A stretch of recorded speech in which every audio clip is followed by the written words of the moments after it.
Your brain is lying to you. Sounds pretty dramatic, right? But today, we're going to dive into this idea that's, well, it's a little unsettling. The reality you experience, it isn't exactly real. At least, not in the way you probably think it is. So, let me ask you, do you trust what you see? I mean, it seems like a no-brainer, right? Of course you do. Light comes in, hits your eyes, and bam, you see the world exactly as it is. But what if I told you your brain is actually working like a movie editor, constantly cutting, deleting, and sometimes even inventing parts of what you see? Let's put that to the test right now. Okay, here's what I want you to do. Stare at the cross right in the center. Seriously, try not to blink, and whatever you do, don't move your eyes. Just lock in on that cross. As you keep staring, you might, just might, start to notice something a little weird happening on the edges of your vision. So, did they vanish? Did the colored dots just fade away? If they did, congratulations, you've just experienced something called Troxler's Fading. And get this, it's not a glitch in your eyes. It's actually a feature of your brain. To save on processing power, your brain just goes, you know what, this stuff isn't changing, it's not important, and it just deletes it from what you're consciously seeing. And that right there is the whole point. Your brain isn't a camera passively recording everything. Not at all. It's this incredibly powerful prediction machine. It's actively building your reality, filtering stuff out, and basically making its best guess about what's out there based on everything it's seen before. All right, so let's get into it. The brain's attentional filter. How exactly does your mind manage reality? Let's pull back that curtain and see how your brain decides what makes the final cut and what gets left on the editing room floor. The whole process has a name: selective attention. I mean, think about it. Every single second, you're just getting bombarded with information, sights, sounds, smells. It's too much. So to deal with it all, your brain acts like a bouncer at a super exclusive club. It decides what gets past the velvet rope and what gets told to wait outside. A great way to think about this comes from the world of design, actually. Steve Krug said, "Every time we enter a website, we start out with a reservoir of goodwill." He's talking about websites, but it's a perfect analogy for attention. It's a finite resource, right? You only have so much of it. Your brain knows this, so it has to be super, super picky about where it spends that precious energy. You've totally experienced this. It's called the cocktail party effect. Picture it. You're in a super loud room, music's playing, people are talking everywhere. But somehow you can tune all of that out and focus on the one conversation you're having. But then, someone across the room says your name. And your attention just snaps right to it, doesn't it? That's your brain's filter in action. It's ignoring all the noise, but it's constantly scanning for one thing, stuff that's important to you. Okay, so deleting things is one thing, but it gets weirder. Sometimes your brain doesn't just delete information. In its quest to make sense of everything, it actually adds things. It invents stuff that isn't really there. Let's talk about these errors of fusion. A classic example is the McGurk Effect. So imagine you hear the sound ba. But at the same time, you're watching a video of someone's lips making the shape for ga. Your brain basically has a little meltdown. It's getting conflicting information. So what does it do?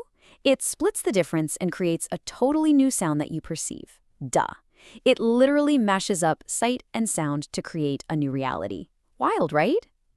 And then there's the kind of creepy Thatcher effect. See, our brains have these hyper-specialized circuits just for recognizing upright faces. They're amazing at it. But when you flip a face upside down, those circuits just don't fire properly. So your brain tries to correct what it's seeing, and it makes it almost impossible to notice that the eyes and mouth are completely, grotesquely wrong. That is until you flip the image right side up and it all comes into horrifying focus. All right, so the brain adds things. But what about the opposite? What happens when that attentional filter we talked about gets a little too aggressive? When it starts deleting things that are literally right in front of your face? This brings us to errors of omission. This leads us to two really fascinating types of blindness. First, there's change blindness. That's when you fail to notice an obvious change happening in front of you, like, say, someone's shirt suddenly changes color. Then there's inattentional blindness. This one is even crazier. It's when you fail to notice something totally unexpected, even when it's in plain sight. So to really dig into this, two researchers created what is now a legendary experiment. They had people watch a video of two teams passing basketballs, one team in white, one in black. And the instruction was simple. Just count how many times the team in white passes the ball. Sounds easy enough, right? Yeah, but here's the thing. While everyone was so focused on counting the passes, a person in a full-on gorilla suit walks right into the middle of the game, thumps their chest, and then just walks off. And the absolutely shocking result? A whopping 50%, half, of the people watching were completely blind to the gorilla. They never saw it. Their attention was so focused on the task, their brain just edited the gorilla right out. It really makes you wonder, doesn't it? What invisible gorillas are walking through our lives every day? And this isn't just some weird thing that happens in a lab. In what's called the door study, an actor stopped people on the street to ask for directions. Then, in the middle of the conversation, two guys carrying a big wooden door walked right between them. And during that brief interruption, the actor was swapped out for a completely different person. Different height, different voice, different clothes. And guess what? Only about half the participants even noticed they were suddenly talking to a totally different human being. Crazy. Okay, so these are all fascinating, kind of mind-bending quirks of how our brains work. But why does any of this actually matter? Well, it turns out that understanding these glitches is actually super important, with some really big consequences in the real world.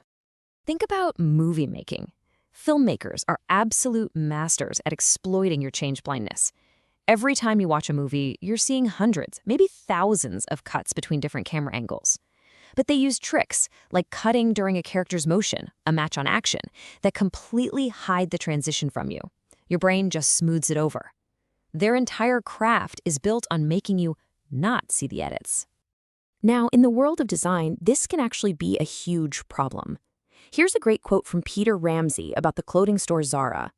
"The problem with Zara is that because everything looks the same, nothing matters more than anything else." He's talking about what's called content blindness. If everything on a website or an app looks too uniform, your brain just filters it all out as background noise, and you can't find what you're actually looking for. So how do smart designers get around this? Well, they've learned to fight back against your brain's own filters. They use things like motion to draw your eye exactly where they want it to go. They'll use big, prominent visual cues like a bright color or an arrow. And they're really careful not to overload you with a bunch of stuff happening all at once. They're basically hacking your perception to make sure you see the important stuff. But the consequences go way beyond just good design. The stakes can be incredibly high. Think about a courtroom. The reason eyewitness testimony can be so unreliable, people being 100% certain they saw something that wasn't there or missed something that was, it's directly tied to all this.